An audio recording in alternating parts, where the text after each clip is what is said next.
going live things here. All right, everybody, welcome once more to Discussing Tabletop. Hey, we've reached February. It's the 7th. Man, it's not a leap year, is it? I have no idea. I can never remember these things. I'm gonna check my calendar. I mean, mathematically, I think no, but let me double check that. Yeah, no. It's supposed to be divisible by 4, if I remember correctly. Well, that was the thing I was thinking is were we going to have a 29th day? Because I was going to say something about, like, we'll have the last day of February, like first of 4 weeks, no, quarter of the way through. It's not a leap year. I just opened the calendar in the corner of Windows, and it did not say 29. It does, however, perfectly fit into a calendar block. It does. This is a very nice February. It's very nice. Just those nice 4 weeks, very fit in there. It's very nice. How'd everybody's weeks go? Anything interesting happen? How about I got a jury duty summons today. Ooh, those are always fun. Go deal with that in March. Yeah. I technically had 2 days of vacation, although it felt more like 1 because my mom wanted me to help her out with something on one of the days. Yeah, I think the big thing I did is I did finally finish Silk Song completely. I have nice 100%. Congratulations. 100% the game and done everything in it that I want to do. Like you look at like speed running or Steel Soul, and I'm like, that's. No. I'm a proponent of if you've rolled credits, you've beaten the game. Yeah, I mean, like I agree. Like I never really understood speedrunner mentality. Like I kind of get it. It's kind of like a way to challenge yourself, but I don't know. I feel like it turns into just copying what other people have done and trying to find like one new thing to do something better. Like as somebody I've played a lot of games where it's like, oh, you've not beaten the game until you like have, because there's a lot of games you have to play them twice to get like the quote unquote true ending. I hate that. Unless it's one shot, or what's it called? What is it called? I think it's one shot, right? I'm not sure. Maybe. The only game I've liked is Nier Automata because it significantly changes the game on the second playthrough. Well, I think that's the way I liked Silk Song, because yes, there is an ending you can get with it rolls credits, but then you can just jump back in and start working towards the next ending where you were. So it's like it doesn't interrupt it. It is called one shot. Because like I saw Silent Hill F, you had to beat that game like 4 times. I'm like, nah, I'm not even gonna beat that game once. Yeah, one shot you have to play twice, but honestly, it does a really good job in how you're supposed to play it twice. I think if your video game is like 80 hours, I'm not playing that twice. Yeah. I mean, that game is like 3 hours. I feel like that's way more acceptable. Yeah. Mm-hmm. Again, it's the matter. And that's if you like go around and click on everything. If you don't talk to everyone and stuff, you could probably beat it in like 1. It's a matter of speed, like what interactions you're doing and stuff like that. And I think like I was gonna say for the speedrunner, from a couple of the people I've kind of like heard from about it, it does seem to be more about they challenge themselves, and if they just so happen to get the world record, cool. But I guess like it is like a different mentality for that one. It's a different kind of thing. Back in the day with like Resident Evil, we all did that basically. Yeah, I think I did.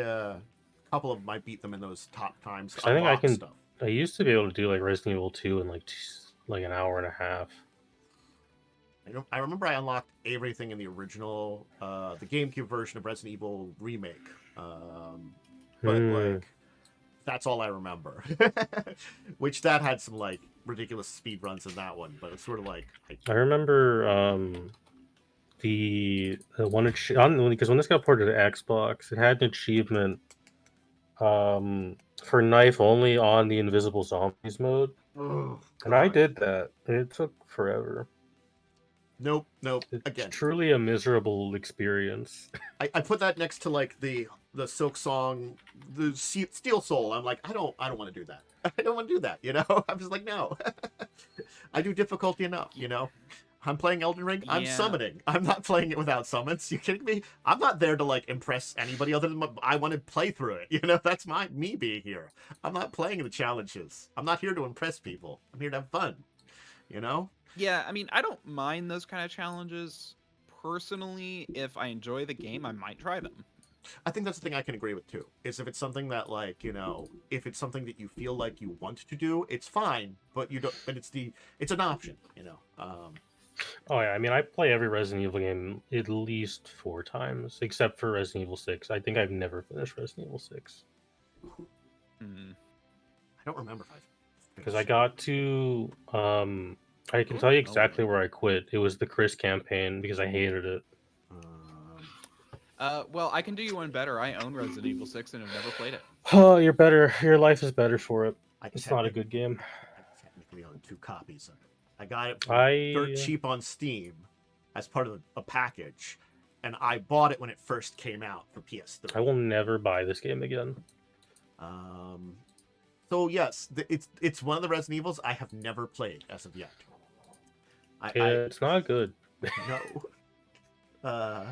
I've technically played, I think, every Western released Resident Evil game. Yeah. Including Umbrella Corps.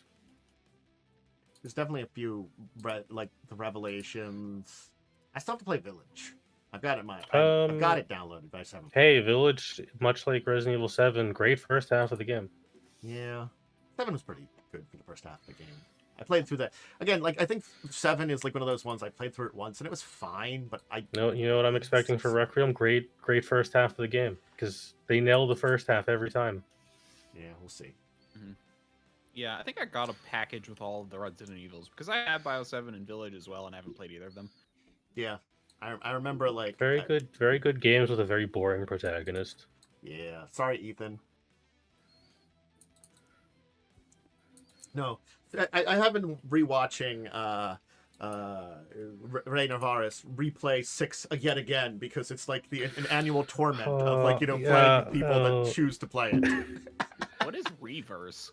Reverse is the multiplayer. It's like a really bad multiplayer PvP shooter thing that they tried to package in with Village, and I think it got shut down within a week. Interesting. The amount of I have like that as well. Yeah, the amount with Village. That's probably why. The amount of weird like PvP things they've tried to make and try to like package it with stuff. Look, they will try everything except remaking Outbreak. Yeah. Anyway, so I think that was the big thing that my week. Other than getting into some like stuff we can talk about for the topics. I saw some things about that. Yeah, I mean, my week mostly consisted of playing some video games and then finally getting around to the season 2 of Fallout, which I thought was quite good. Oh, good. Very good fan service. Because I was trying to wait till. There's going to be a 3rd season. Well, I mean, like finish the season. Oh yeah, the season's done. You can binge watch it all now. Oh, cool. I probably wouldn't binge watch it, but I want to like at least have that like option so that I can like watch it one after a day. Right? I usually did like 2 episodes because they're I think an hour a piece. Yeah. That's just like throwing on a movie. So. Yeah. As a fan of Fallout New Vegas, I thought it was very good. Cool. Yeah. Apparently that makes me a tourist. Getting back to some tabletop, it turns out there are some like again, this is like one of those things. Me continually throughout the week watching more of Adeptus Ridiculous. When they've talked about a couple of these characters, I'm like, wow, these are interesting pictures. Like the head of the Space Wolves and the guy that's kind of not a jerk from the Tau. Farsight, I think. Yeah, that guy sucks. I hate him. I mean, like, I like him better than like a lot of the Tau stuff that I heard about, though. Like, but again, like probably it's like the Tau have exactly one good novel, so that's the thing is like I don't hear enough about them. It's like it's an interesting idea that I don't hear enough about. But I like the Space Wolves guy. They're so mishandled. Yeah, I mean, I can't remember his name. There's a lot of characters in 40K, and a lot of them suck, unfortunately. Yeah. It's like that's the thing is like I like 40K on an idea of lore, but like there's a lot of like stuff that I'm less like if you ask me like what's your favorite faction, I'm like I don't think I have one. I'm not gonna lie. I mean I have a favorite faction. I think they're but fine. Everyone knows I love the Necrons. Yeah, I think they're all fine and interesting on a lore standard, but none of them really stand out for me for like that's really neat. You know, I feel like none have really like won me over with that. With just like the again, I guess that's me as a lore person because I'm usually a lot of that broad like overarching lore of the entire setting and stuff a lot too. Definitely, it's like definitely the more and more I hear about them, also more like I'm not gonna I find it interesting to hear about the models. I'm not gonna pick up any ever. They're very expensive to be fair. That's kind of Yeah, I been mean, my week. I didn't really do much else besides video games and TV. Yeah. So, well,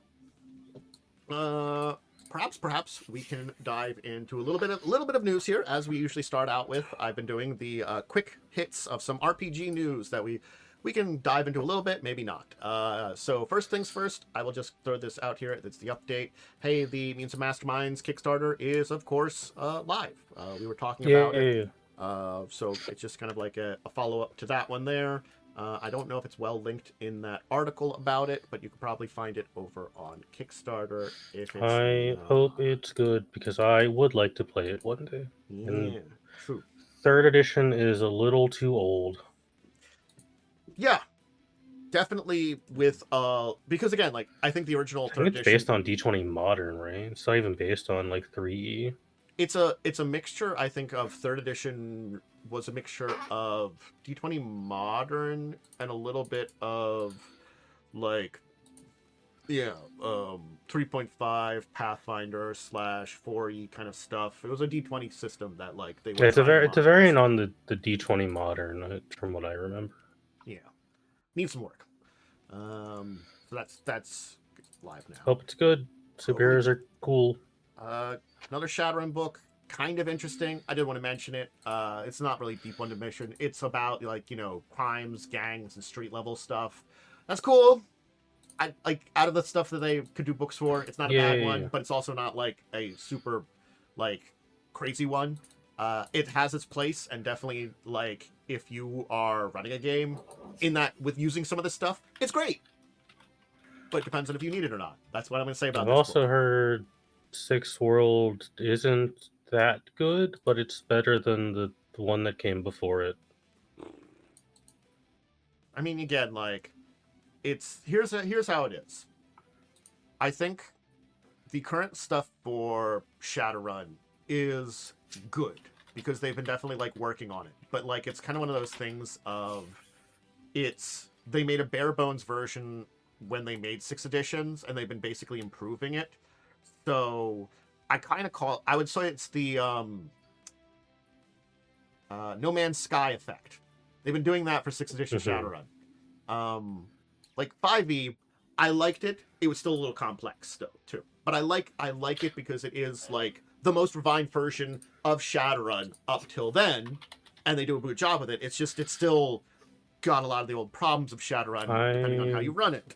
Only played 4th edition Anniversary, which I'm told is like the best one in a lot of people's minds. I can see that. Yeah, no, I've heard that as well. Yeah. 4th edition is kind of the fan favorite of Shadowrun. I personally like it for a lot of reasons, but like I think that's why the point system I think is really fun. But I think that's why like I still stuck with 5e for the game that I'm going to be running soon because I'm like it has the priority system, which was in older Shadowruns, which I'm also like that's easier for character. Yeah, all I know is when I got my original, I think 6th edition book, it was full of typos. Yeah, 6th edition getting better. But we also are getting a interesting Battletech book. Yay! Oh shit! They remembered Battletech exists. I know. Occasionally they do. Yeah, that kind of reminds me of Traveler Mongoose 2nd edition, where they had an update, but the update still had issues from the first book. They didn't really like they literally released a Mongoose 2nd edition revised, and it still had issues that I feel like really needed to be addressed still. Even in the revised edition. I feel like a step back again for Shadowrun 6th edition. They wanted to make it basically the 5e of Shadowrun, and it's not necessarily a terrible thing, but you can never make Shadowrun into 5e, because you have to see how much you have to add to something like 5e to make it into a system like Shadowrun in a lot of ways. You have to add a lot in. You have to have big books that are like extra books of information. So you're already adding that complexity back on it. So yes, you can cut things back. Certainly, there's simplifying, but they like took it too far, and they've had to like put it back together. It's been a mess. And of course, the book, it feels like it's a hot mess anyway. But also the big complaint with 5e tends to be that they don't release enough content for it. It's too bare bones in a way. Yeah. Well, they're kind of fixing that with 5.5 at least, kind of. Yeah. Now it's just hey, they're making content, but like half of it's bad. Yeah, that's the problem. Is that like they're actually starting to try and vomit content, but close really enough. Welcome way. back 3.5e. Yeah. Yep. And locking stuff as digital exclusive behind paywalls instead pre-orders and for no reason. Yep. Because Wizards, we'll be talking about that a little bit. Yay. Technically, with Hasbro. But yeah, it's a Mercenaries book. So if you want to be part of a mercenary group and stuff like that, that's the most fun way to play Battletech. I'm not gonna lie, I feel like that is because like that's the easiest way to. That's how all the video games are for the most part. Yeah, I feel like I guess because when you tell a Battletech story, you can be more into specific groups and areas and stuff like that, and it makes it a little bit more simple. But being open-ended in a mercenary group can have some good stories too. I mean, like Battletech. It's got like the 5 big nations, only one of which is like the quote unquote protagonist nation. Yeah. So it's and the secret of Battletech. Like, take your pick. They're all like ruled over by one noble family. They all, even the democratic ones. Yeah, they're democratic in quotation. The real good guys of the clans. Yeah, they're not democratic in the way that you would talk about Helldivers 2 and Super Earth. They're a little better than that, but they're not. They're still democratic in quotations. That's meant to be said. Well, hey, if you live in one of them, at least you can criticize your monarch without being executed or black bagged. Yeah, the Democrat one, you actually do have some freedom of speech. Yeah. They might not Still like you. Sucks to live in that universe, but yeah, it is the nicest place to live, technically, depending on where your family lie. If you're just a generic person, best place to live. If you're part of like some kind of noble house or higher up, then hey, look, you've won the genetic lottery. Congratulations. But anyway, that's a little bit of RPG news. Just a couple books coming out and some stuff to talk about. All right, we have some bigger news, which we usually get into topics, and we can start with the horrific amounts of Secret Lair debacle that has happened over the course of this week. So this is magic related. Great. I'm going to add on top of this. There was one other little sub thing here of we are no longer going to have pre-release promos. So yeah. Is that a major thing? Technically not, but it is a sort of minor. We're not doing something anymore. They've been penny pinching in a lot of ways. For me, it makes it like, well, what's the point?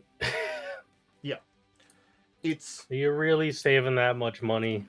No, but it is penny pinching, which they're doing more and more of, and we can see that with the horrificness of Secret Lairs. So, 2 big things happened with Secret Lairs this week. First off, we did get a set of D&D ones. Cool. You can put them with the other D&D cards. Yes. I'll link them.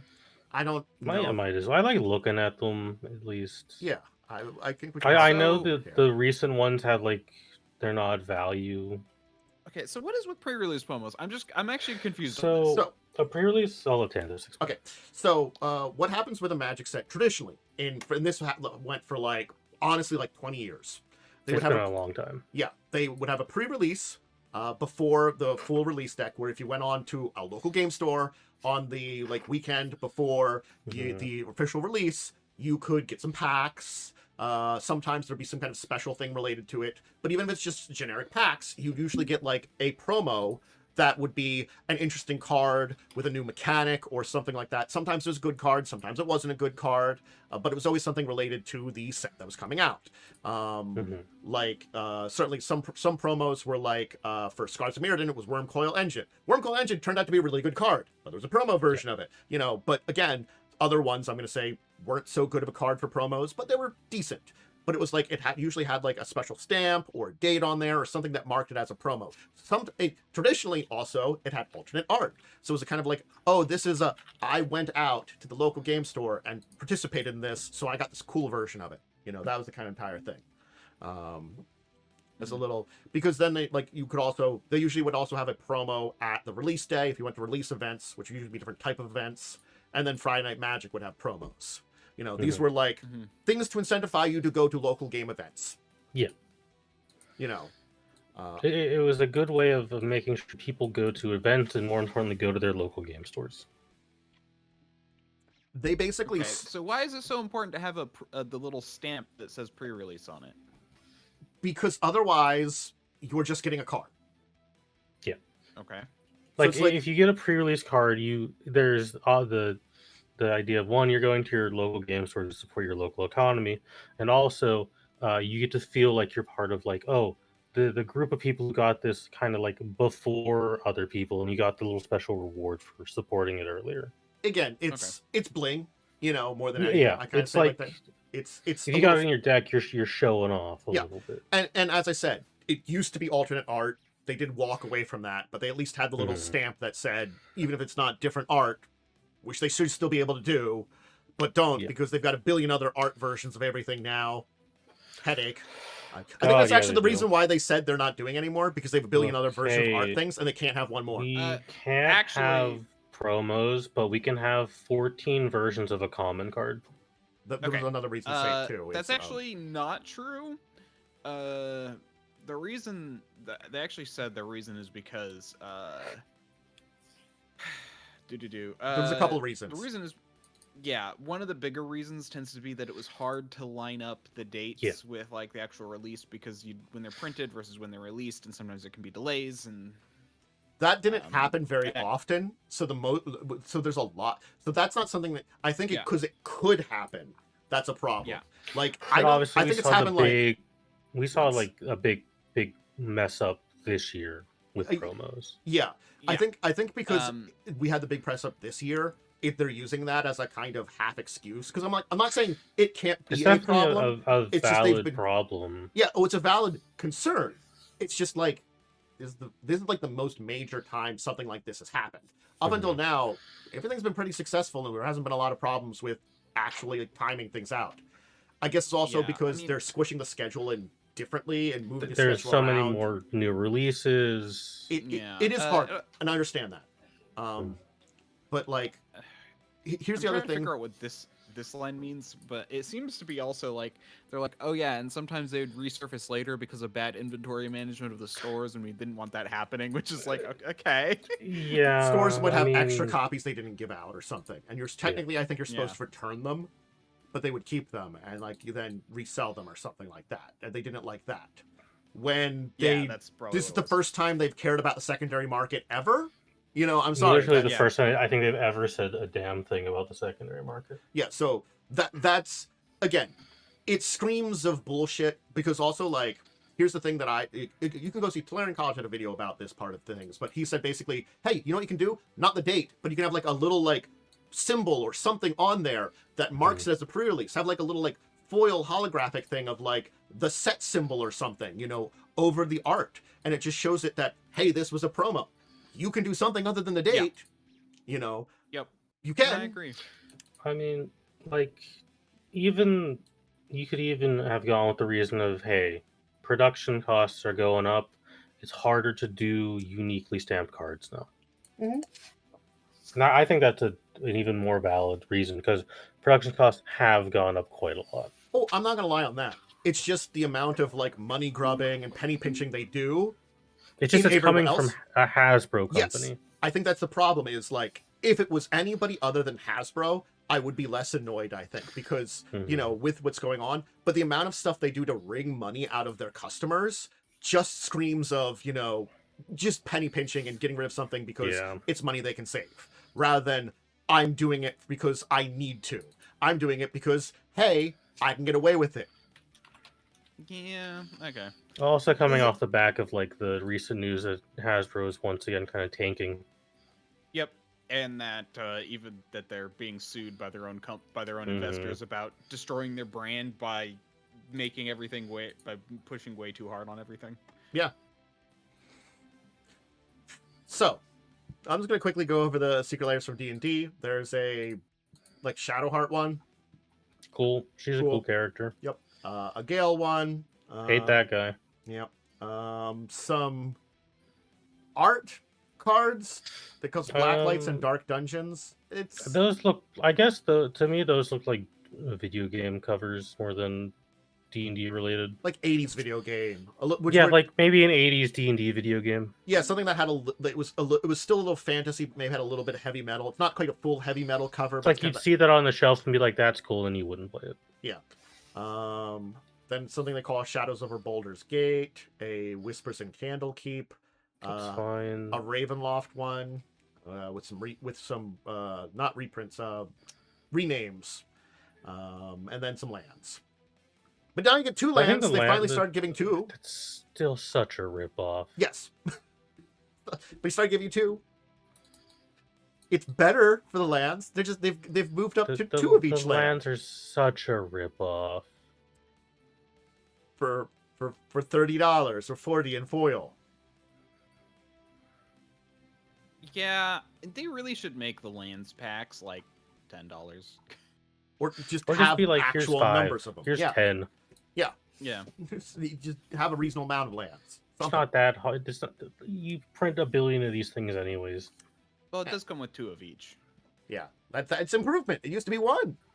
It did used to be 1. They've gotten in 10 years. It'll be 10 of them. So,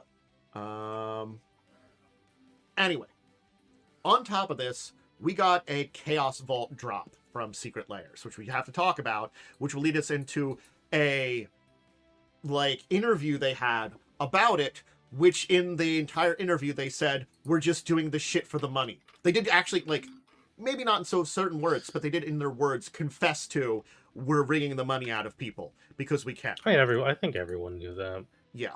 Again, it was like, I don't think it was like perfect exact words, but the way they said it, it was like they confirmed that kind of shit. Anyway, so the Chaos Vault was a complete mess. And I'm going to tell you this first, because guess how much the value of the 4 cards in this Chaos Vault were worth?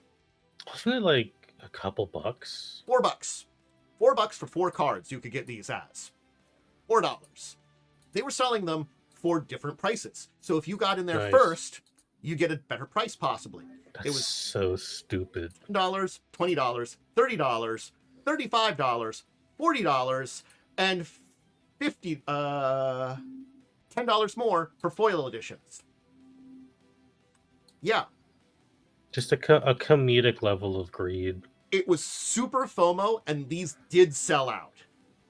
Really cheap cards. They always were.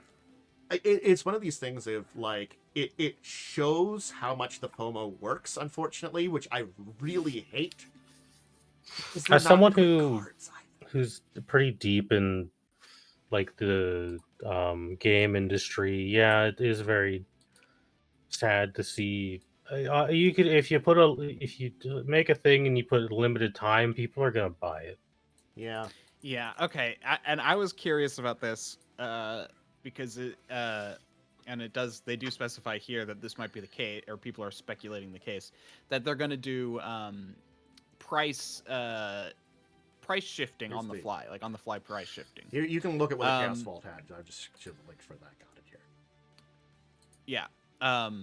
Because and this is a thing that Ticketmaster did, where it's like if things start to sell real fast, they up the price. Mm-hmm. And they're saying this could be an experiment for that kind of thing. Yeah. Now, so there's a lot of companies experimenting with surge pricing. Yeah. At very least, they've said this version of it won't happen again. Where I guess it's sort of like, I compare it to you get into the store and the first 50 customers get the sale price and everybody else doesn't, or something like that. But yeah, it's $4 worth of cards. It was just never worth it. And the art, it's fine, but it just doesn't look great either. It's like, it's very Some of the busy. art's cute. I'm not saying it's No, bad I art. like the art. I'm not saying it's bad art. I like the Nature's Lore art a lot. I'm not a fan of That's the kind of it. Brad Arbiter, Skyshot Yeah. Claim. Wood Elves is interesting looking.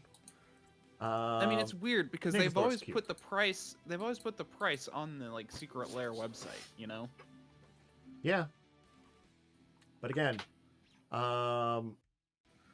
it started at $9, and the $9 version is sold out, and everything's sold out. And the thing, again, It just screams as shareholder like bait. well, again, here's the big thing that we have to say. They in an interview after this, they did say they're not going back to print on demand ever, and because of money. Again, also, Yeah. they did make some good excuses, but the good excuses are problems of their own creation. I think that's the problem. They're like, Yes. because we're overloading the printing people, we have to make sure to give things an advanced very far. And I'm like, yes, because you're doing 7 sets and all the stuff related to them, and like 4 different versions of every card. Yeah, Every you're just year. doing too much. You are overloading them. Of course, they're not going to do anything to adapt for you. You don't have extra time in your schedule. You've screwed it. Again, it's a problem of your own making. You know, I think that's the one that like really kind of pisses me off about it is, you know, they created the problem and they're like, well, we've created the problem, so we can't solve it with something. I'm sure there's something you could do in between. And like, I think, honestly speaking, I think people would be fine going back to the waiting 6 to 9 months before they got their product if they could get their goddamn product. You know? Yeah, Yep. I don't know. I feel like as someone who's very rarely interacted with the Secret Lair stuff because I simply just don't care enough. It's just always come off of like this is even when it was front of me, this is scummy. Yeah, yeah. And here's the thing: I'm someone who's like, you know, we've talked about Magic a lot, and part of me is just always like, I kind of want to get into it. And one of the things I'm always like, it might be cool to get into it with like a Secret Lair that I like. But then I'm like, what are my chances of actually purchasing Exactly. that firsthand? Yeah. Pretty much 0. Why should I try? You know, Mhm. it's kind of funny. It actually breaks. It actually creates a barrier to entry by making it hard to get the kind of things that look cool. Yeah. No, I will also say that too. Or again, having to go to that secondary market where it's how expensive, you know? And it's that entire thing of too is how many items are picked up by scalpers. We don't know at this point in time. It's a mess. You know. Knowing how, I mean, I doubt they have scalping protection on their website because they have made it clear they don't care. Meaning you could have upwards of 60% being scalpers. Judging you can get in line and things can be sold out after 5 hours of waiting in line for a product where you have to kind of hang around and watch. That's a problem. Yep. Wasting people's time is again, I think that's the most egregious thing you can do. Completely wasting people's time. You know, that's just... Yeah, and here's the thing. Like, the reason that can happen, and that just shows how many scalpers there are, because the idea of the get in line thing, if you can just have computers get in line 50 times or 500 times or whatever, you're going to be able to get however many you want. Yeah. So that's... but then it makes everyone else take longer, and everyone else... It's not like... There are anti-scalping tools. There actually are not hard to implement ways to prevent scalping. I haven't looked them up in a while, so I can't tell you what they are right now, but I have seen this there are ways to definitively shut down scalping on your website. Yeah. And here's the other thing too. They could make... Print on demand is actually probably the best way to do it. Yeah. They could take actions to make this entire thing better. I'm going to say this here. Their website is just so bad. Like, even just fixing the website would be like a +1 for making this experience better, making it that like, okay, cool, it sells out. But if you can process everybody and have everybody like be in there and it sell out in like half an hour, you know what? It sucks, but it'd be so much better. yes, everybody's gonna have to show up at the same time. You're already showing up at the same time. It's just some people are waiting a billion hours and not getting it because your website sucks for this. You know, I think it's stuff on top of stuff that just gets me pissed off about it. You know. Yep. Well, I mean, when they're literally hiring, when Hasbro's literally hiring people from out of the country, making their visa reliant on them to continue to work for them, and paying them like below minimum wage. Yeah, that will get you pretty bad work, pretty bad products. Yep. So the downward spiral of magic continues. Yay. Yeah. By the way, I learned Yeah. recently about something called H-1B visas, which are abused by Yeah, companies. they're very, very abused. Yeah. But speaking of Hasbro, because we can't get away from them in a lot of ways, our other big topic is the Baldur's Gate TV show. So here's an article about. There's a bunch of articles about it, but here's the one that I find. I just want to give one of the articles. But the big things we can say about it is it is the person who worked on the co-creator of The Last of Us. He worked on some other stuff. We'll talk about him in a minute. Yeah. But on the other side, the things that we know about are a person from Hasbro, Gabriel Morano, is one of the executive producers with a few other people. We know that Chris Perkins, who no longer works at Wizards, is going to be consultant, and we haven't heard anything about Larian being involved at all. I believe it's confirmed Larian is not involved. And here's the thing that they're doing. It's going to be a sequel to the game. Yeah. To Baldur's Gate 3, they are making it a sequel when there is technically multiple endings. Yeah, that's my biggest concern. I am not inherently against a D&D TV show. I think it could be Agree. quite good. Hell, you could just set it in Baldur's Gate and like call it a day. But making it a sequel is rough because of how different every ending is. You can't do a Fallout and be like, well, every ending is kind of canon. Baldur's Gate has just simply too many endings that are wildly different to do that.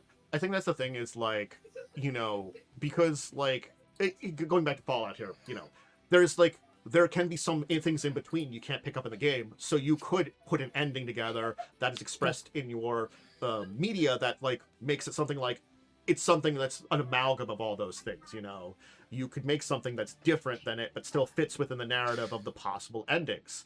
But yeah, no, it's like because you don't have a generic character that just is on their own dealing with the big people. Sure, the big people are the same, but there's a cast of characters you're theoretically following that have stuff. And it's a cast of characters that are not only like deeply personal to people, but they've also completed their character arcs already. yeah. And again, like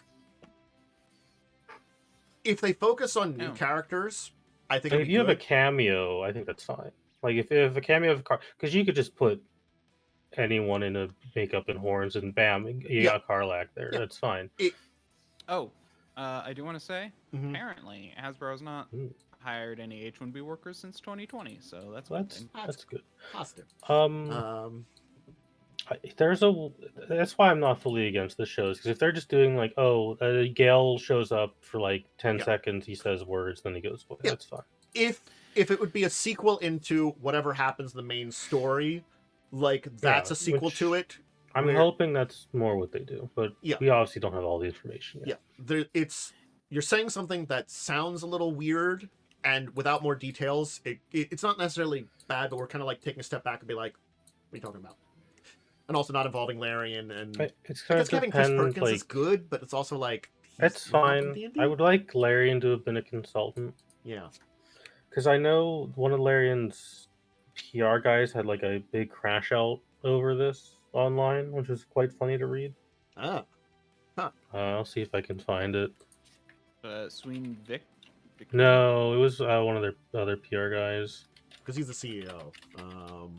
It is just that Mr. CEO has been saying some other stuff that he needs to be a little quiet over.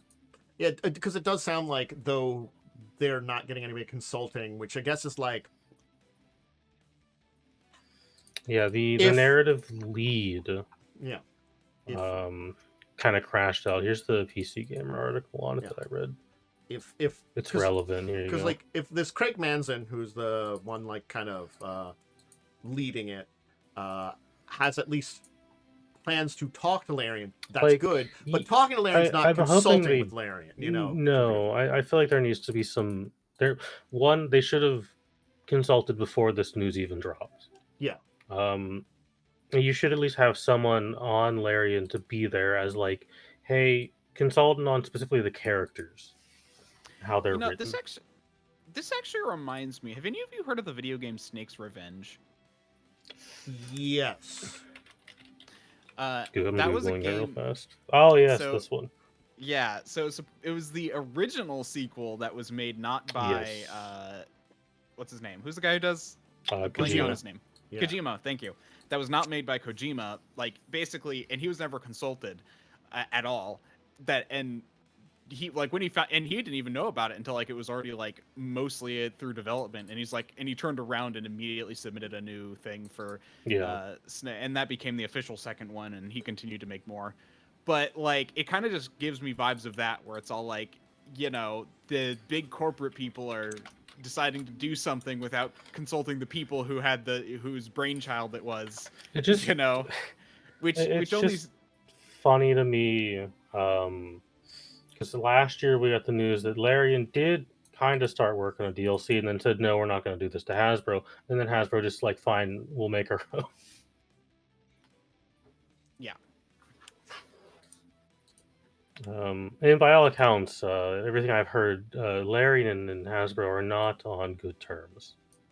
I think that's the thing about Yes. it. It's probably it was Hasbro's call not to include them in it, you know, as part of the entire deal. Yeah. I'm sure.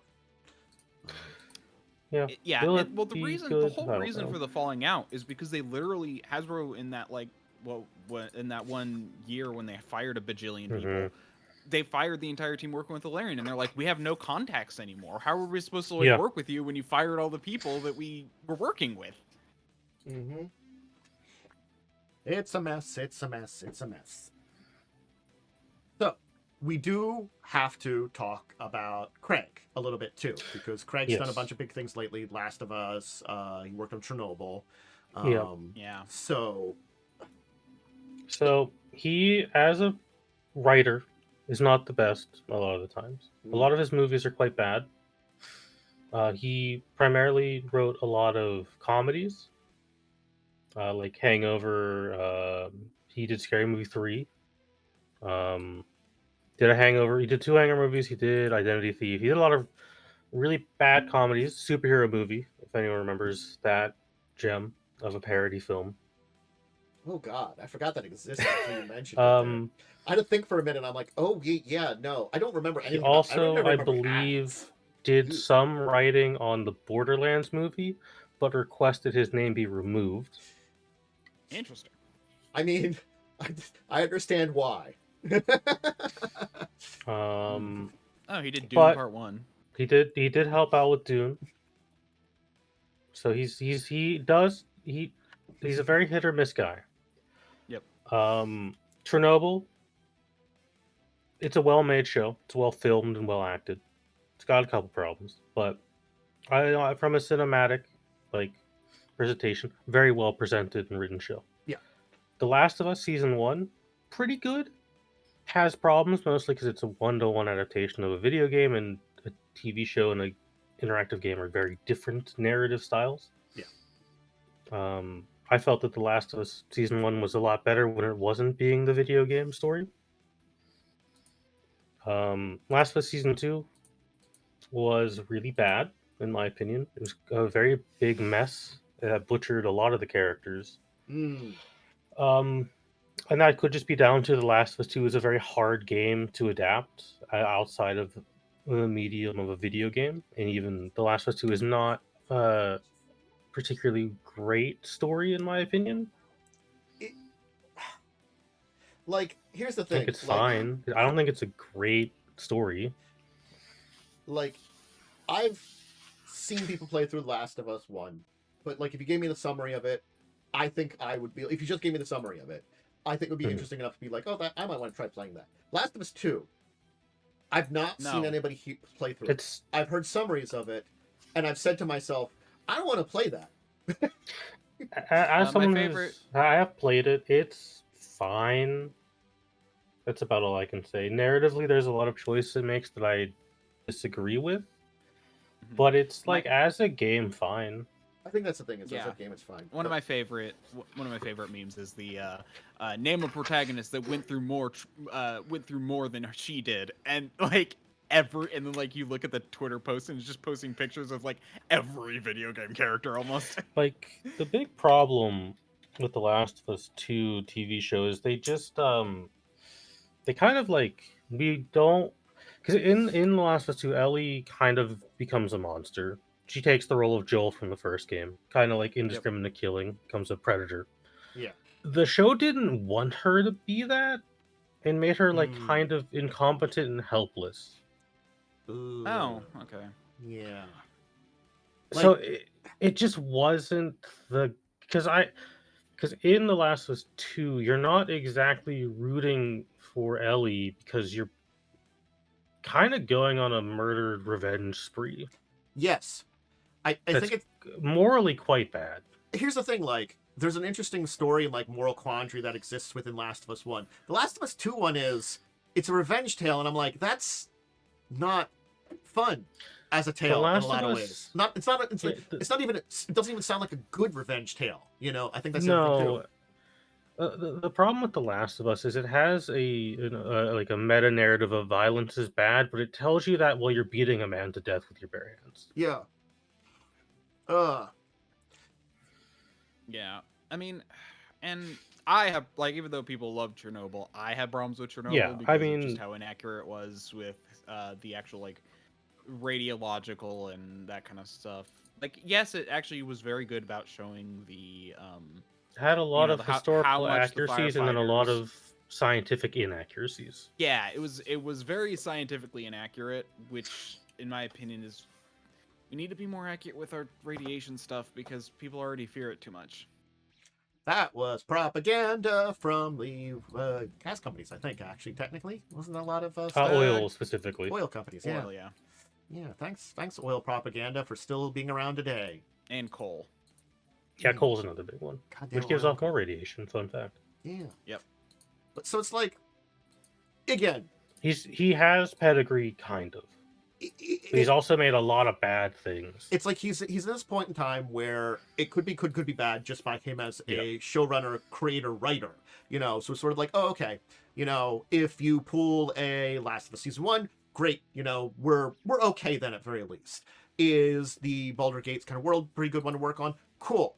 But then you're like you're giving us like these things that we're hesitant to like get behind it on. You know, already we're on a back foot because who you are, just a little bit, because we're a little cautious. You know, like, oh, okay, could be good, could be bad. We understand where you're from. You're not the worst person in the world to be making this, but you're not the best person in the world to be making this. Every showrunner messes up. Yeah. So you could do a good job. You know, you've done good, you've done bad. We're you know, we'll see what you do. You know, that's not a bad start to be on. But then we're not consulting Larian, and then we're, you know, making it like a sequel, and you're not like defining what that means. You know, is that a sequel to the characters, a sequel to just what the story? I mean, like, that's a big thing.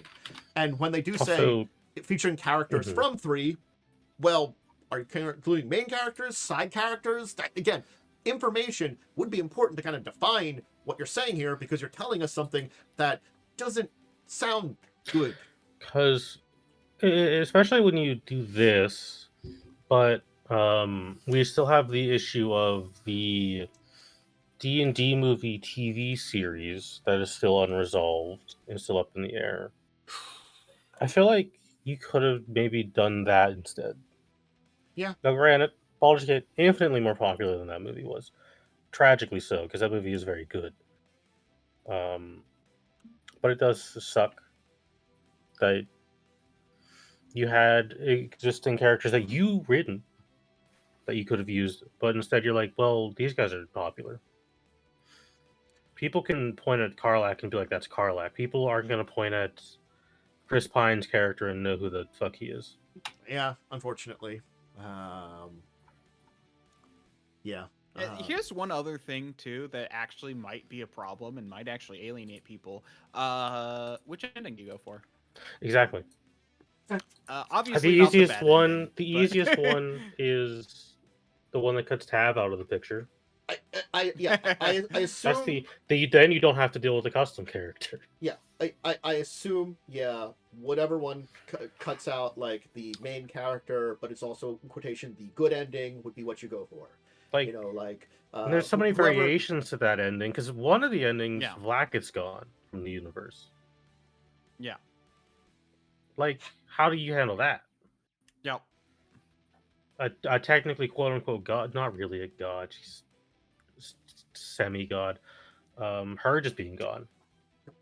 It's the thing that there's a lot in there that it's like, unfortunately, it's really hard to tell because like Yeah. Well, and the question is, how are you gonna tell which ending it is, and how are you gonna tell how?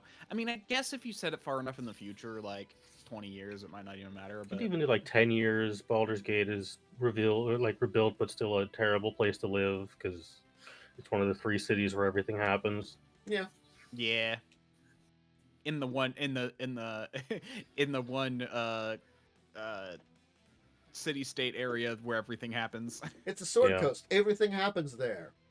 You got well, technically you got 4, I guess, because some stuff happens in Icewind Dale occasionally. Yeah. But Poor Icewind well, Dale. No one remembers. that's the thing. Everything happens in the 3 big cities, but in the grander area, 95% of the stuff in the world happens. Yeah, Oh, you couldn't have done like Neverwinter. That's a cooler one. never would have been cooler. You could- Neverwinter's still relevant. It's not as popular, but it's still relevant. You could have had characters from Baldur's Gate 3 show up in Neverwinter and be like, Could have it's done technically a Waterdeep. sequel. That's where Gale lives. Mhm. He's Gale of Waterdeep. Yeah. Maybe they'll travel between the cities. What would be the funniest ending to go for? I don't know. That's the one I want. Whatever the funniest ending is. Again, like, I guess they're going to be working on it, and we're early enough that things could fall apart. I think that's the other thing. Yeah, too. it could. This could easily just not happen. But like, certainly speaking, it's not a good opening salvo. You know, it's an okay opening salvo, but like those of us that are like, you know, probably paying attention are just kind of like taking a look and being like, which is, it's not bad for us to be that way, but it's not hype. personal. It's also such a personal game Yeah. because everyone's Baldur's Gate story is vastly different from everyone else's. Yeah. I mean, if you were to do a sequel video game, you'd still have to pick an ending. Yeah, And that's the same with all the other Baldur's Gate. I just feel like, I don't know, I just feel like with a movie, still so close. I mean, I haven't even finished the game, you know? I think I finished it exactly one time. I keep getting to Act 2, and I'm like, what if I just restarted? I've played through to this. I've played the first area probably about like 6 times, the second area twice, and the third area once, and I never got to the final I think area. I've made it to Act 3, I think, twice. I think I've made it to Act Yeah. 2, and that's the farthest I've ever gotten. And that was once. It's just so long, and then I have other stuff I want to do. Yep. I was playing with people, so it didn't go well because people had stuff to do. You might have been one of those people, Momo. I'm sorry to say. Maybe. I don't remember. I've started this game so much. Technically, I have an ongoing game of it right now, but it got paused because a video game came out that we wanted to play. I can't remember who it was in the team, but I do remember. Someone was throwing dead imps around. Also, I remember. That was probably me. Lots of dead imps as weapons. I'm a big fan of the improvised weapon action, being able to pick up people to use as weapons. So, again, I hope it'll be good. But like, when you tell me like the D&D TV series they were working on, I'm like, oh, cool. I'm hoping that's really great. When like that one, I'm like, I was more positive about because though you didn't tell me anything, you weren't saying I'm basing it off of something, or something like that. You didn't start me off on the wrong foot or not involving people that worked on the original thing you're basing it off of. It's very bad vibes so far. So we'll see. Yeah, I mean, and that's kind of the thing is they keep talking about they're gonna make a Baldur's Gate 4, they're gonna make a Baldur's Gate movie, they're almost like trying to like get people hyped up for Baldur's Gate, but not following through on anything. Like that's the other It's thing. like, Will they I- actually follow through on this? I think if they would do another Baldur's Gate, I don't know if I'd even be interested. No, I It's mean, not. It's not old Bioware, and it's not Larian. Yep. There probably could be some other companies that would do a good job of something. You could give it to Alcat, but they do Pathfinder, so I don't know if they would even take that contract. Yeah. They're doing, yeah, that's the thing is, like, I think Alcat could do a pretty decent job of a Baldur's Gate Like style Alcat game. and Larian are the two big CRPG companies right now. Yeah. I mean, you could probably do something that is Baldur's Gate set around that time that would not necessarily be CRPG, different type of RPG. That probably would still work. But, like, I think you could do much more traditional, like, RPG. Not action. I don't think a Baldur's Gate would be action, but a more traditional RPG. Not necessarily JRPG, but one of the more traditional styles of RPG. I don't know. I think a JRPG style game could go pretty well. Yeah, I think that would. Yeah, I think that's. It'd what I be mean, a lot like, more niche because JRPGs I don't think are very popular still, despite Persona and Expedition 33 kind of Yeah. proving otherwise. Yeah, it's sort of like it takes a lot to win it over. But I think like if you would do one in the style for Baldur's Gate 4, you could go outside those companies for CRPGs to some other companies that might do a good job. But again, like, is Hasbro going to do that? The answer is probably no, because we can't They're trust going Hasbro to do whatever anything makes smart. them the most money. Yeah. Realistically. and that's the Whatever. problem is lowest bidder mentality tends not to get you a good product. No. Whatever tends to keep the lights open because nothing else is keeping Hasbro going. Basically, I got Monopoly Go and D&D. Yeah. Wizards and Monopoly Go, and that's it. Anyway, let's move on. I think that's good enough. So we have one quick stop with some TCGs and minis and stuff. And this I just want to say because this TCG continues to get weirder and weirder the longer I talk about it. I just love it. I think I've mentioned it, it's the Fortnite of TCGs, but it's Fortnite anime style. It's the Weiss Schwarz, which keeps having like crossovers with different animes. It had Uma Musume. Now it's got is it Nikke. this game? Oh, It's got Nikke no. popping into Weiss Schwarz. Weiss Schwarz is Uh, so weird. They keep Could have throwing picked in. a better one I know. than Oh, Nikke. I got Umamasu or Musume. Yeah. They Yeah, also get Musume, Bang yeah. Dream, which I've heard Bang Dream about that on the anime sphere, but I don't know anything about it. So that's really I've seen the anime. The anime's fine. So like again, it is the Fortnite of anime crossovers, is what you can That's describe Attack Vice on Force as. Titan. They got like all of the Fate Stay stuff. Yeah. They keep throwing stuff in there and it's so weird, and I guess it's being successful. I mean, it's like fine. Yeah. But I don't know. I don't think I'd ever play it. But also, especially if you added this game to the mix, I don't think I'm gonna God. play it. Yeah, like I think like when it's a lot of like just It's random like animes. the horniest game ever made.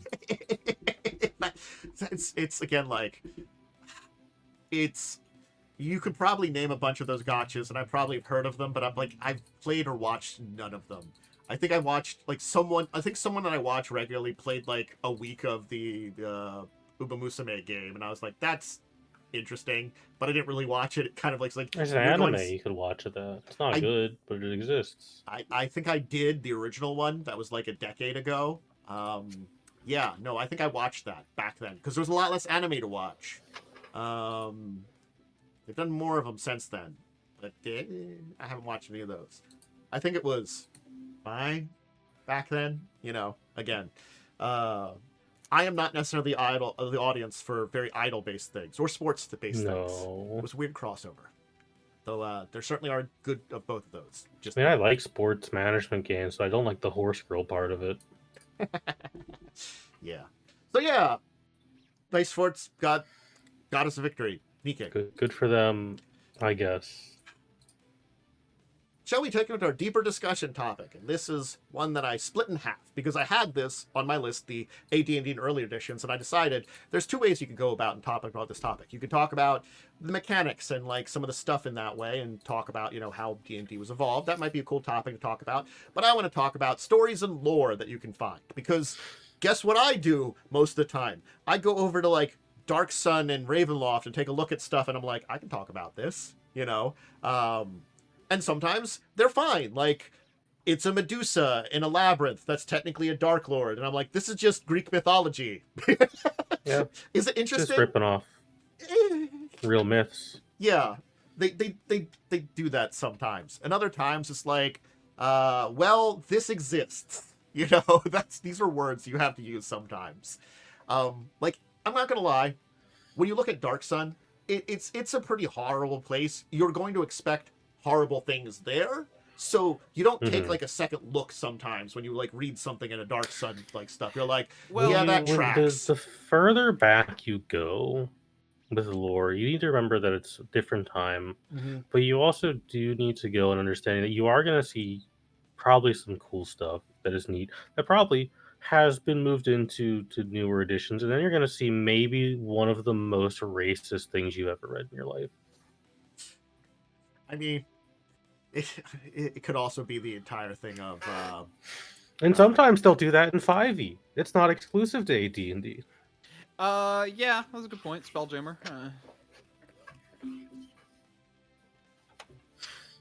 Spelljammer very much did that. Yeah.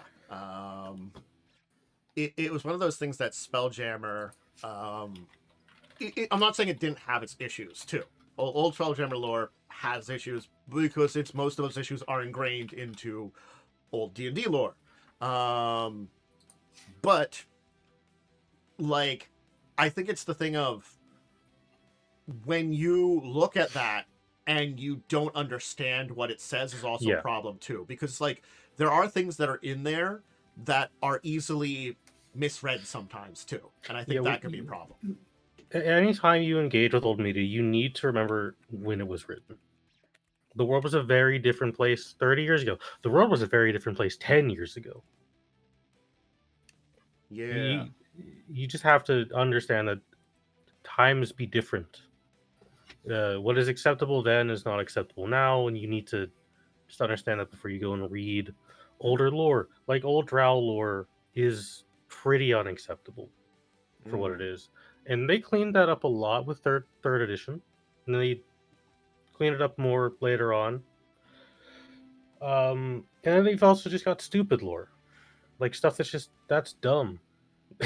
There's plenty of that in AD&D. It's not offensive, it's just poorly written. Yeah. Right. Sorry. Side note, I'm going to take a step back real fast and say there's one thing that we did forget to talk about last week, and that is Dark Archives Remastered got released. Oh, nice. I found that out this week. Very fun. I haven't gotten the book in the mail yet, though, so I can't show it off. Anyway, I just want to bring that up because I was thinking about it. Specifically because I'm looking at it right now. Trying to think of an old piece of AD&D lore that I like. Well, but there's a lot of it I just simply don't like. So, I'm going to tell you now. If you ever want to look into really bad D&D lore, look into the misadventures of Elminster and Mystra. Yes. It is all horrific. Elminster is a really badly written character. Like, a deity not only, like, grooms Elminster, but does Mystra is kind of the goddess of grooming. Yeah. She is, and it shows up a little bit in Baldur's Gate 3 with everything with Gale, Yeah. Technically, it shows up. It's still in there. Is it still a different Mystra or the same one? I mean, it's the... Who knows? Mystra has died 3 times and come back. It's hard to say. Yeah. I mean, like, okay, as far as good things go, I feel like a lot of the world building back then was a lot of really the cool. General world building is very good. Like the general history of Neverwinter, Baldur's Gate, and stuff that showed up in like late 3E was very good. Greyhawk, I think, is a boring setting, but I think a lot of its world building is quite good. It's just a pretty standard fantasy world. Yeah. Ravenloft has its issues, but I think it stays true to its gothic horror elements. I think I'll say for Ravenloft, most of the time it's like bad stereotypes that you'll find, and like ideas that aren't explored very well. Like Ravenloft is where you find a lot of the very very bad depictions of Romani people. Yeah, the Vistani. It's yeah. so funny because like I'm going through it and it's just like, ah, yes, they're literally just called gypsies most of the time. Hooray!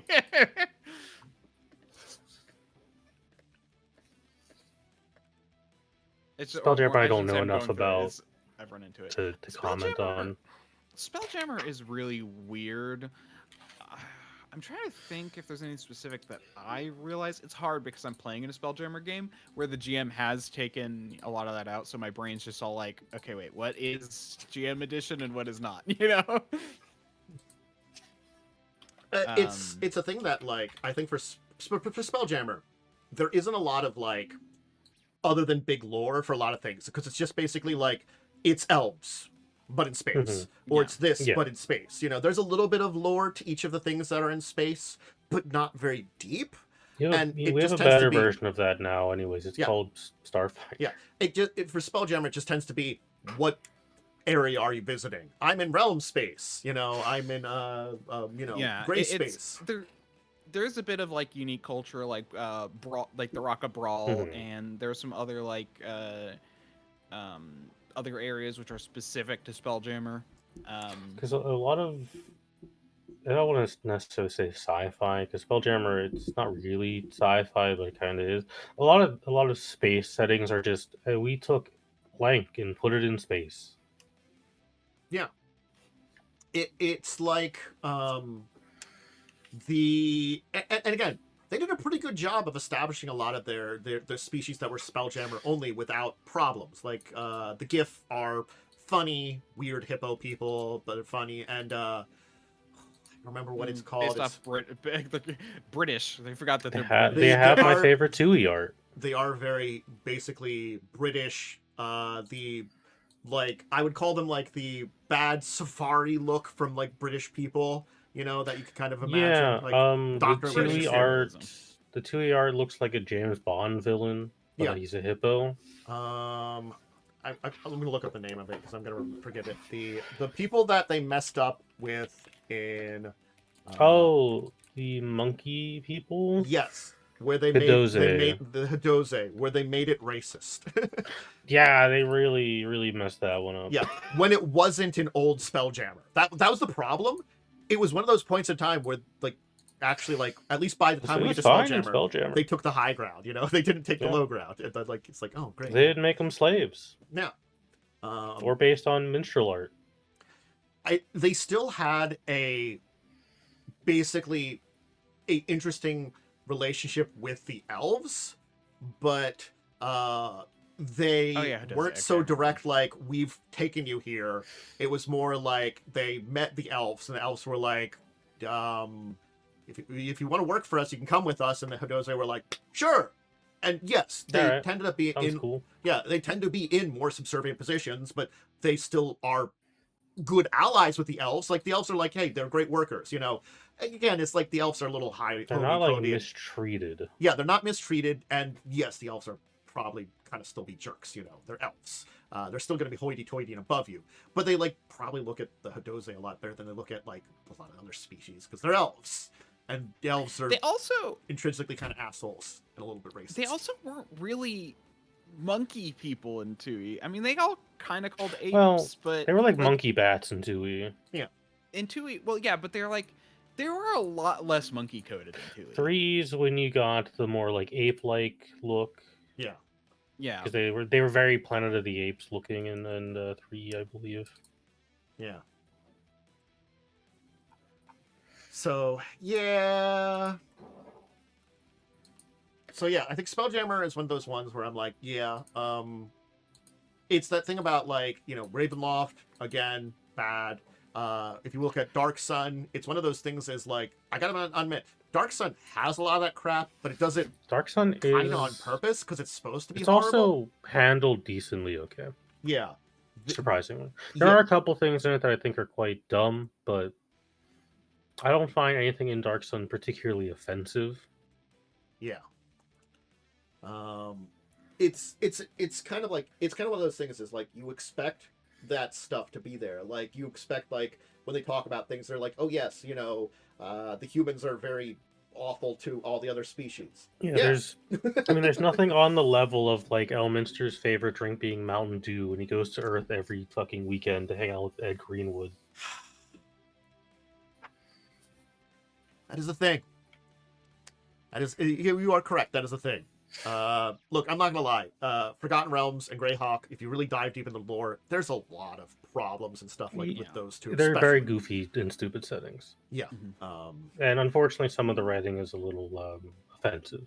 Yeah. In some areas, particularly, generally, for older editions of D&D, a lot of the like, hey, this is not like good. This is offensive. Tends to be around the monstrous species.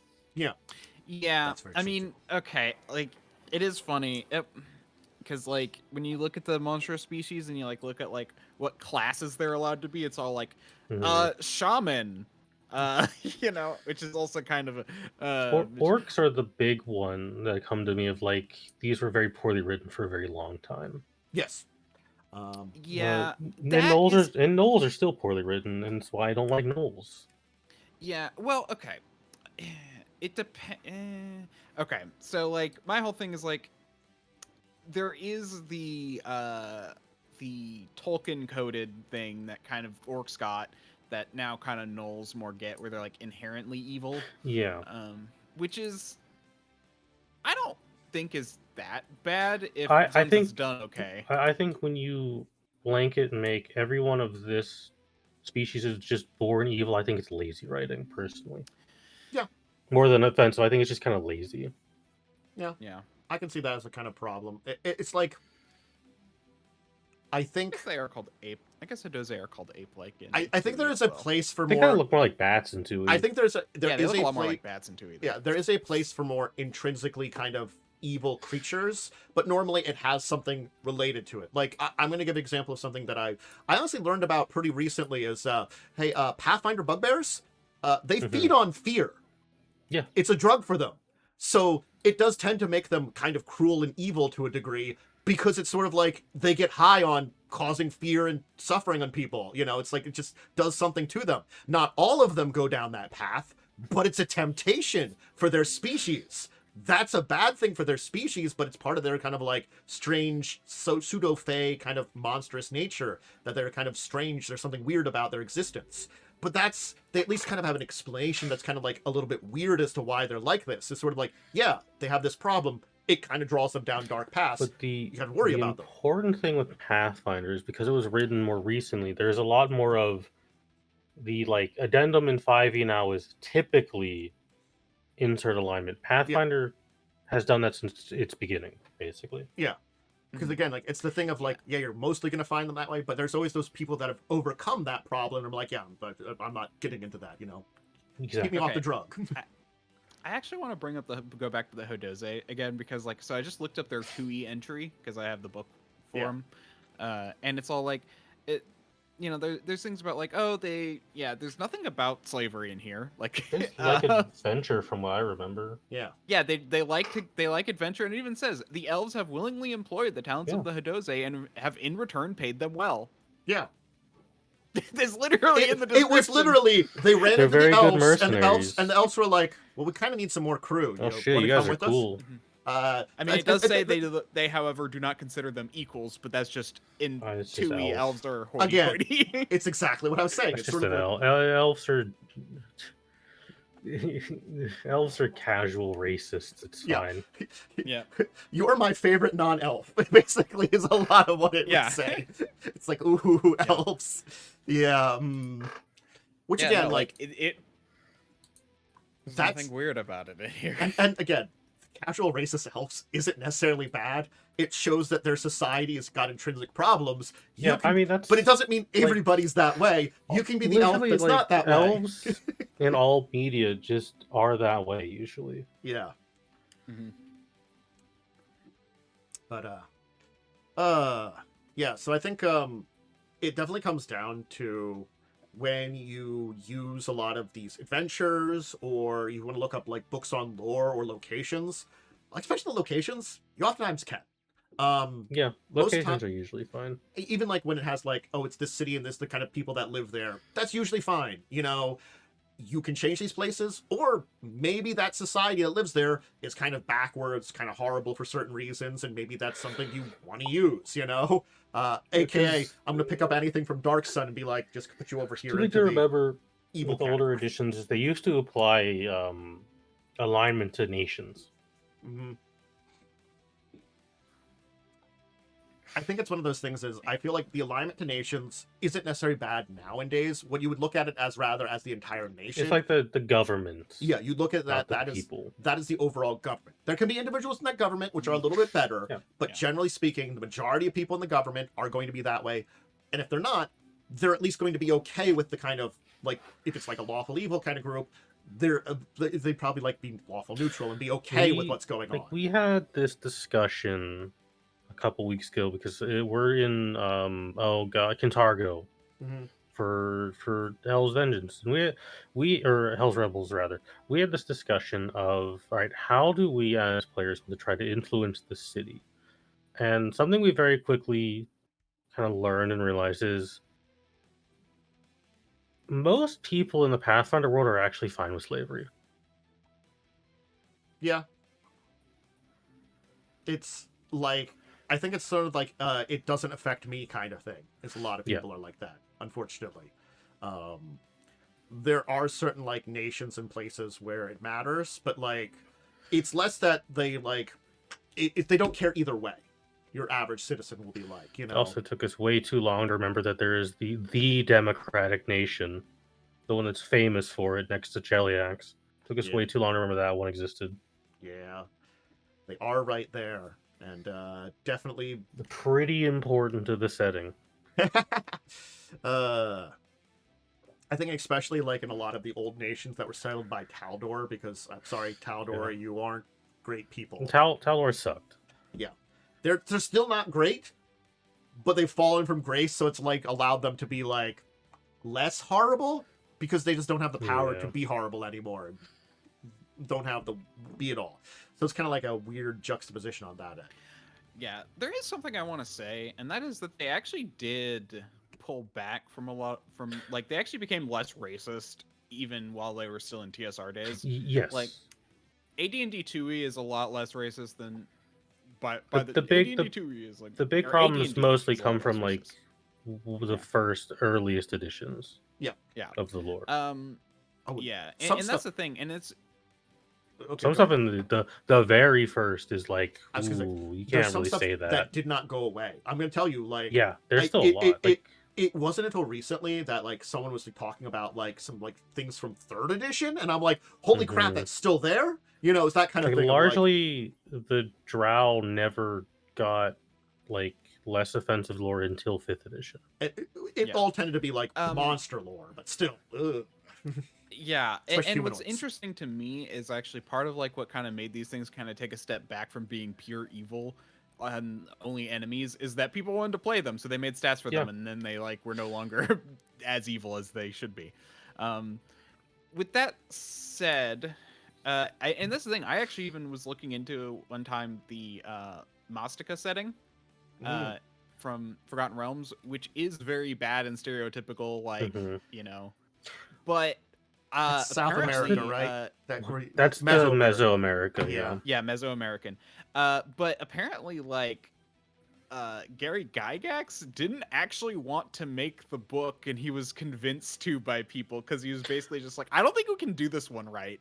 But then he eventually got convinced to more by the people who wanted a book set in, you know, the Americas of Forgotten Realms. The Forgotten Realms Japan / Korea nation, because that one was Karatura? also pretty Karatura is bad. the region there, which I can't remember all the That names one of. was also pretty rough.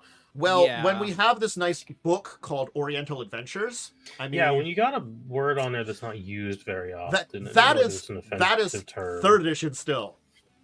Yeah, Yes. that's still recent. Yes. That's like 2003 to 2008. Yeah. You can see how long That's what I it mean took for some of by this stuff. the world was Oh. different even 10 years ago with what you could Yeah. and couldn't To write. be fair, Oh, I that got that. Oriental is still less bad than other terms. It's yeah, it's large. It's when using it to describe a people is pretty bad. yes. Yeah. Yeah. Oh boy. But Oriental rugs are a thing, and Yeah. those are I fine. mean, a lot of like Asian vegetable mix is just labeled as Oriental vegetable. Yeah. Yep. Again, it's just a Just when you apply these to like the term for a person, it gets a little iffy. yes. And Also, that area had a lot of really bad stereotyping. there is also, if I remember it, I have to remember how it's said. I think Schult was also there it pretty is. bad for a while. I'm gonna probably butcher this, so I apologize. Al Kadim also is a thing too, which is technically it's technically kind of its own setting, but it's also technically in favor. It's their Arabian Nights one, and it is very classic, like Western version of Arabian Nights. I guess some of that is like accurate to a time period, but again, it's like a degree of like there is a little bit of historic and that kind of thing, but it's also like westernized a lot heavily the way that it's like we're using these terms in an offensive way. Yes. Is mainly the issue. Because the writers don't have the cultural knowledge of how to use certain terms. I'm thinking about how, like, let's say I'm going to take a step back here. Disney's Aladdin. How accurate do you think that would be to a time period in the Middle East? Accurate enough for some people to think it's a real place. Okay. How good? There was an old thing that a lot of Americans thought that was a real place. But like, I'm saying, like, to someone in the Middle East, how do you think they would have like felt about it? Because again, it would have been supposed to be. I don't think they'd be necessarily offended. I think it'd just be like, that's silly. Okay, I feel like that is the base level for Al Qadim. That kind of setting is what it is. Now, is it done well? No, probably not. This is an older setting, and it was like a half setting because it is set in Toril, the same planet as Forgotten Realms. It's a continent to the south of Faerun. It's a peninsula area. It's basically Faerun's Europe, and this was the Middle East. That's the other issue with Faerun, which wasn't a thing until 3E. Faerun is just Earth, and that comes with its whole issues. Yeah. A whole lot of problems. I'm just saying it got worse when by the time we got to 3E, and they didn't. Mm-hmm. Old Wizards tried their best to fix technically. Yeah, they tried to fix. They tried to fix some things, but they didn't fix other things. It was a weird kind of situation for when they first got it. Yeah.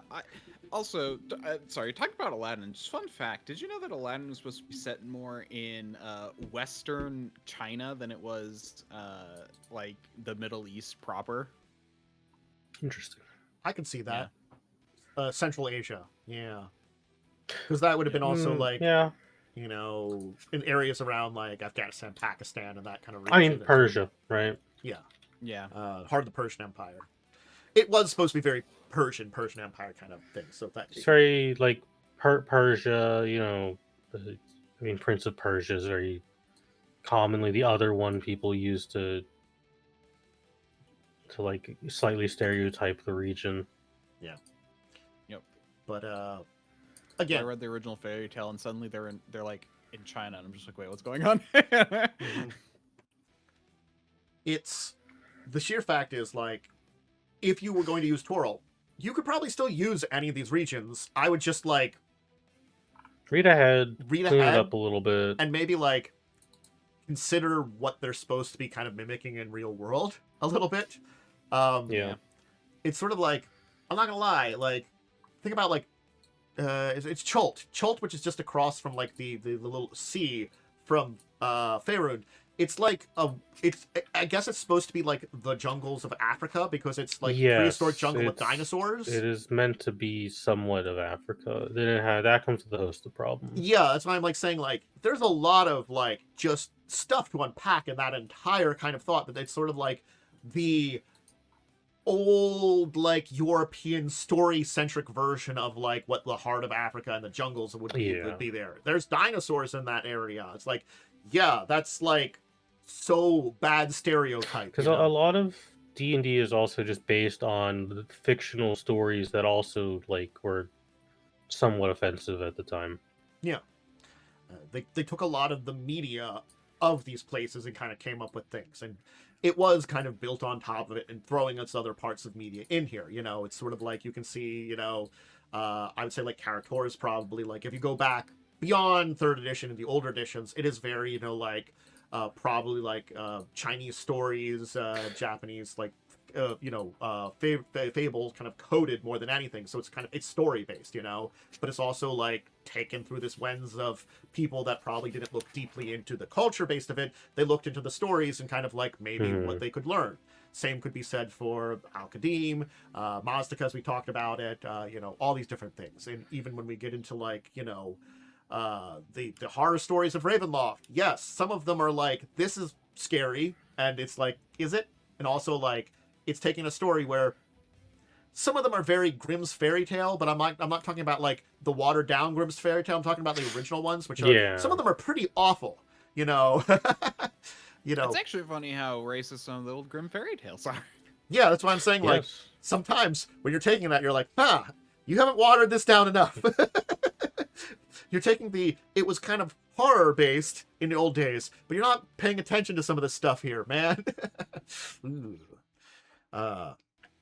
Again, probably you can use it. It's just you gotta take some work. And again, some of the stuff is pretty easy. Like if you could come up with a great idea to use a Dark Sun story and had a group that was mature enough to do a Dark Sun story, you probably don't have to do a lot to a Dark Sun story. It's a horrific mature world, you know. That's the other issue. When you delve into older settings, you do need a more mature group. Yeah. You can handle the themes a little bit better. Yeah. It's a world that if you're playing there's a lot of bad, horrible themes in that world. You can't get away from that, you know? Things like genocide, slavery, you know. Be careful of that, because you're like one step away from showing up on D&D horror stories on Reddit. Yeah. If your game goes wrong. That's why I always say, like, if I would ever modern day do a Dark Sun story, I'd probably go for we're going to explore some ancient ruins story, you know, rather than focus on city-states, you know. Might have you set in, like, one of the small, like, side villages or something where you learn about, like, an ancient place within the desert sands which you can explore, and there might be some monsters or raiders or something like that, you know, where... You can easily run any of these. Hell, I've run 40k games, and modern 40k is still probably worse and a little bit more offensive than some of the older editions of D&D. Yeah. Again, like, look at 40k, Yeah. I mean, my thought is, I kind of do a little bit have a mentality of, like, do your best if you're going to use settings, but, you know, don't also beat yourself up if you fall into traps that have been laid. It's often not your fault in older settings. Yeah. It's usually the issue of the writing of the time. Yeah, like if you're playing a game for a group of people and suddenly they're like, wow, that's terrible, why are you running like that? You could be like, that's my bad. Unfortunately how it was written. I didn't know. I will make some fixes for the future. 1980s were a wild time. Yeah. There's like an adventure I love from 2nd edition. I don't know if I want to run 2nd edition to run that one, and I don't know if I would want to adapt it to 5th edition ever, or like any as much as I love Battletech, I would never run the Battletech TTRPG, because Battletech is a setting that is very, very old and has a lot of bad writing in it. Yeah. Battletech is a setting. More luck to those that can spend some time working on it. You know, if for like the games and stuff, they took the time to do the writing for that one. Why Why are you crawling in there? Nope. But yeah, Down no, in the I back. really like the world building more than anything for older editions. Like, Yeah. I mean, I like how in Faerun, like, gods had fought, and there are literally places where gods have died where, like, magic just no longer exists. You literally Nope. can't cast spells in that area. Uh, Don't.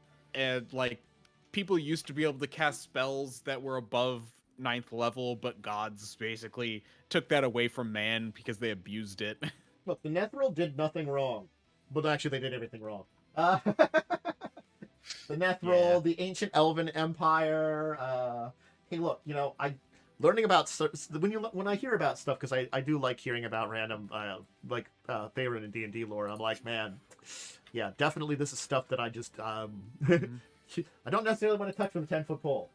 The reason that The Netheril, the Netheril were in. The Netheril, if I recall, were brought up in Baldur's Gate 3, right? A little That was bit with Gale's stuff, yeah. yeah. So. Mistress probably still pissed at them with the entire using 10th level I think magic. specifically, what the hell is this? Karthus? I think he's the one who's brought up. Karsus. He's the one who's mainly brought up. Sorry, I'm And specifically the time he kind of blew up the planet a little bit. Oh, only a little bit of a blow up. So bad that Mr. had to make new rules of magic. Poop. Yeah, Poop. but it's the really cool ideas about like how I actually think people put a lot of effort into world building that sadly I wish they did more of now, because right now it's basically just spewing very generic shit that's meh. Again, I think that's the two things that I've really enjoyed, both Pathfinder and I gotta admit 40k, because as 40k has a mess for it, they at least are developing a lot of lore. Same with Pathfinder. They're taking time to develop lore, and I think both those are building worlds. And I'm like, cool, great. I like both of these. They're building worlds, There's also the whole thing where I feel like they almost are struggling to come up with like concepts.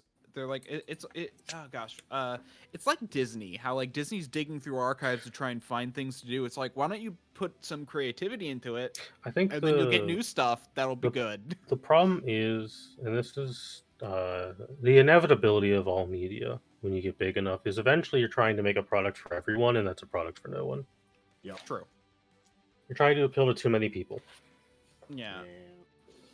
I think people just need to accept that they have their niches, and honestly, the problem is that stems from the desire to have infinite growth. It's like you can't. That's why I do like 40k a lot. Is 40k has stayed in its niche for 40 years and has largely not changed that much. Mm-hmm. Yep. Yeah, because like in business, there's like three things. I've been watching some business YouTube channels recently, or just about how it works. And it's like you've got three ways that a company can get business: increase the number of customers, increasing like basically the cost of your product, or increasing the number of purchases from individuals. And yeah, the problem is everyone wants to do the first one for some reason. Whereas if you can get the other two by, making more stuff that's good. Yeah. I think it's the same thing like we see in a lot of like, especially video game media, where like someone will have a hit and everybody will try to do the exact same thing, kind of, but never. Only like one or two will actually like innovate on it. Most people won't, because it's not necessarily bad to repeat the idea. It's if you repeat and innovate, cool. You don't get that a lot. Yeah, to comment on the 40k as the crutch of we sell models, that is partially true, but the other part is books. Yeah. As well. Like the lore side is the lore and models are so profitable that they don't need to change. Yeah. Yep. It's like, I love Pathfinder's lore books. They're filled with so much interesting information and world building. And it's the same kind of thing. 5e's lore is, I don't want to say sanitized because it's often not. It's just boring. It's uninspired a lot of the times. What lore? 5e's. It exists. Yeah, no. And that's it's just uninspired a lot of the times. What's really funny, and that's actually kind of a thing. What's the one thing that like you can't like? Because that's the thing. like there are a bajillion things who add mechanics, like way better and way more mechanics than 5e officially does. So it's like, what's the one thing you have the rights to that you can expand on? Your lore, your worlds. Give us something interesting, and that'll attract people to you. Not locking dumb like mechanics behind a paywall that nobody wants anyway. Yeah. But you can have like some my god, I'm forgetting his name. Vampire Baldur's Gate. Come on. Starion? Yeah, sorry. You can have something based on him. Maybe you too can be vampire-y. Woo. Sorry, they made that book. It was a DLC bundle. Yep. That's what I mean. Not to mention circle magic is apparently so broken that it's banned in pretty much every single group. Good. Yeah. Yeah, which is also bad. Why are you introducing a mechanic this bad? Because they don't playtest things because they got rid of the playtest. There's a lot of not playtesting stuff as well with D&D. I think that's actually why we're seeing a lot more of the Unearthed Arcana. Because they don't have the internal playtesting group anymore. They've gone back to that. The problem I have with the Unearthed Arcana, and this comes back to a big problem I have with 2024 D&D that I'm going to rant about really fast. Cool. We got such cool stuff in the first couple of Unearthed Arcanas for 2024 that they just like, for seemingly no reason, we're not doing that anymore. Yep. Yeah, to be fair, that was actually kind of the fans' fault, where it's all like too many people were like, no, we want it normal. They were almost playing to make it a lot more like a new edition, but then people complained. The early UAs were like a fully new edition, and I was excited for it, and then like 3 UAs down, and I'm like, oh, this is like gonna suck. Yeah, people did complain. Like, that actually wasn't entirely their fault. And I wouldn't be surprised if, like, Chris Perkins would have gone through with it, but higher-ups were all like, no, the people are complaining, we can't do this. Here's the thing. I think it wasn't the people was complaining. It's the loud people on the internet were complaining. No, and that's the thing. It's I say the people as in, like, you know, like, most people are like, don't touch my thing. I don't want my thing touched. Nice opinion, Bozo. Where'd you get it from? A YouTuber? Yeah. Shall we go on to some farther stuff? Unless we got something else with that one there. I think that's a good spot to kind of leave that one here. So I got one little board game thing before we move on to our week in tabletop. And that is, of course, there is because, funny, a Mortal Kombat deck builder coming out. Nice. To Kickstarter soon. That's sick. I'm curious as to how it would work, but also I guess it's a deck builder where I guess you do like a combat with stuff. It seems so weird for Mortal Kombat. I feel like this one works. Yeah. Yeah, I can see it. Yeah. It feels weird, but I think it can work. So it's coming out. All right. Nice. We'll talk about our week in gaming. Yay! Woo! So, we had Joe's game this week. We did. It's. I have to remember every week because it's one of those things. Is like we just explored more, didn't we? Yeah, we explored more. Ran into a few traps. I gotta be honest. I was a little half out of it because I'd been feeling pretty bad earlier in the day. I was finally feeling good by the time of Joe's game, so I was like a little out of it. I try to be as good involved, with a dungeon crawl, it's a little draws me out anyway. So like it's not terrible, but like I was a little not feeling well and half out of it. Tried my best here. Hope I was in there. Because I remember the opposite of me. I love dungeon crawls and zone in real hard when they're there. I like dungeon crawls when the dungeon is interesting. I like dungeon crawls when it's not whatever the frick was in Crimson Queen. Ah, yes. Here's 10 encounters in like 100 rooms. Yeah, it's. I don't think this. And here's a bunch of plot. Here's a bunch of plot that we explain to the GM, but don't explain to players, even though there's plenty of room for it. But they also don't give you a way. They're like, we don't really give you a way to explain this to your players. So good luck, figure it out on your own. The problem is they made a way to explain things to players with the phantasms. They could have just done those to make the plot relevant rather than... Yes, they could have. Anyway, I think the dungeon's fine. Like, it's not a particularly great or terrible dungeon here in Joe's game. It's fine. We had some traps. Did we get any combat? I don't remember combat. Yes, we did. Room. Oh, the spider room where everybody was being hit by spiders. Yep.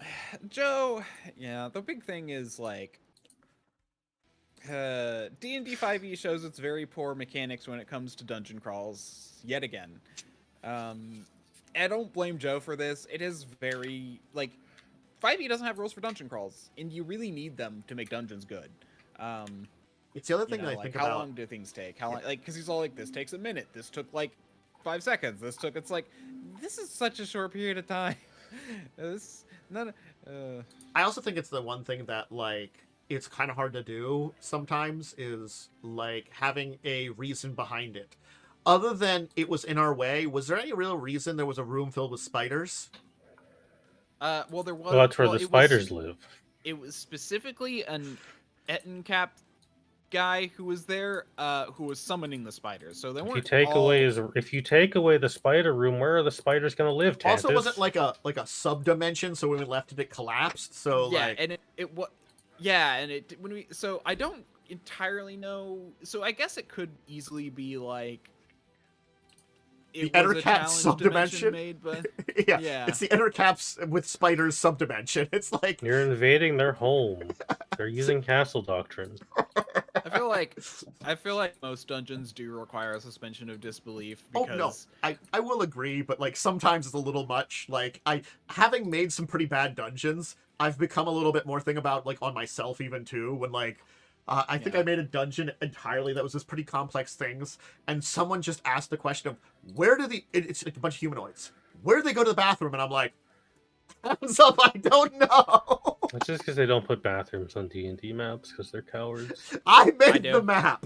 I should have had one. That's your fault. I always put bathrooms into my D&D. Spaceships and D&D dungeons don't have bathrooms. I think I joked because I put like an encounter with somebody in this like small room, and it was like that must have been the poop room. He was in the poop room. Yeah. I literally have in my own Magic list, shit bucket. in my personal pixel assets that I've made, I literally have a toilet, a shower, a wastebasket, a toilet paper roll, a paper towel roll. Look, that's why I'm at least glad that it's not great, but Pathfinder does it. We just look at Carrion Crown. Sink. I take Harrowstone, and there's literally a toilet. Yeah, in they had a there. bathroom in it. It's a trap. It's a trap. I kept filling that bathroom with swarms of It's a trap cockroaches bathroom. because I'm an asshole. They weren't normally there, but I'm like, you know what? Bathroom, swarms of cockroaches. Enjoy. Yeah, but They pick your butt clean. yeah. So I think it was fine. I just like it feels long because I guess we're doing it every other week. I feel like that's why it feels a little long. Well, this is a longer dungeon too. Yeah. And we're also taking our time because we're kind of being weird. Look, but again, overall- I was just trying to keep up with you guys and make sure I was falling behind you as I was like, there a little Yeah, out of it, not quite up. It didn't help that for whatever reason things weren't showing up for you. You had to reload up to a point That when you was realized just this is supposed to be We were like halfway wait, through, there's supposed and to it's be like, something here. well, it was the thing. It's like I asked about the one, and then Joe cleared something, and it's like, oh, now it showed. So I thought everything that I was supposed to see was finally showed. Then it just wasn't showing some stuff for everybody. No. He hadn't showed part of it, but when he did that, all of it just came into view. Sort of like Yeah. he finally fixed it, all of it, and then the part that you guys were missing appeared, but that made the rest of it appear for me. So it was a confusing thing. And so later on, I was like, yeah, is there supposed to be something there? Oh, Yeah, because the first time it was all like, it's like, oh, is there supposed to be a room? He's like, oh, I thought I revealed it, and then I'm like, oh yeah, no, the hallway. You didn't reveal the hallway to it, and he's like, oh, okay, and that because I thought that's what you were talking about was the room between the two rooms, which is a hallway, and just calling it a room. But then no, apparently you couldn't see the actual room. There was like one of the rooms, it was like half a room, so I only saw half of it. So I was like, that's weird. Yeah. Yeah, so it's just a bit of dungeon exploration, traps, and monsters. So Yeah. that's about it. I think it's fine. How the Monday game go for you? So both of my games were canceled. Oh, Monday canceled due to not enough players, and then Tuesday canceled because Cell has to make like 6 maps. That explains it because Joe had messaged me about something, but it was like one of those things that I was not near my computer either time he messaged me directly, and my phone finally popped up in Discord, like at 3 a.m. Nice. I got up to go to the bathroom, and then, like, I used my phone because I didn't want to turn any lights on, and I like looked, and I'm like, there's a message here from Joe. What? Yeah, Joe. Yeah, Joe wanted to do stuff on Tuesday, so I was like, oh well, that means his game was canceled. Yeah. So yeah, that was. To be fair, we knew about Tuesday being canceled like a week in advance. I didn't know about Monday being canceled till 30 minutes into the game time. I think he had said something about Tuesday, but I forgot about it. Unfortunately, He did. He did say Tuesday. He asked on Monday if anyone wants to be, or no, he asked on Sunday if people want to be around on Tuesday. So he knew ahead of time, but yeah. But it was like, I don't know, and then I'm there. So when he finally arrives, then maybe I'll know. No, I won't figure out what's going on even then. You kidding me? Me figure out something? Anyway, so yeah, sounds like I can say we kind of had something on Wednesday. We had the finale of Fall of Abenswell, the kind of like post campaign get together. Yeah, post discussion. Nice. I think it was pretty good, honestly. Yeah. There was a lot of kind of deep dive into everything, kind of talking about it, and I think that was like a very good kind of like look at the game and have a fun time. So Yep. Areas that need improvement: social checks and loot. I think I'm not gonna lie. Again, loot's one of those ones that I can say like in every game I run, I'm pretty bad at loot. Like Loot's that's hard sometimes. Like that's why I do like I was very reliant on those pre-made adventures because they'd be like they weren't perfect, but they would at least give me some loot. It was like a little bit there. I feel like, oh yes, I have to give you stuff. I have to remind myself that a lot. Yep, I literally have a section in my session notes. I have a very specific I have an Excel spreadsheet that I use for my session notes, and I have like a whole layout thing that I use for each one. And one of the sections is loot items I can give the players. I do have to kind of just make sure I push that a little forward in my brain to get that there. So, hey, process. So yeah, that was Wednesday. Did anybody have anything on Thursday or Friday? No. No. Okay, then I guess we go over to earlier today. Did you have your game? Worm? Yep.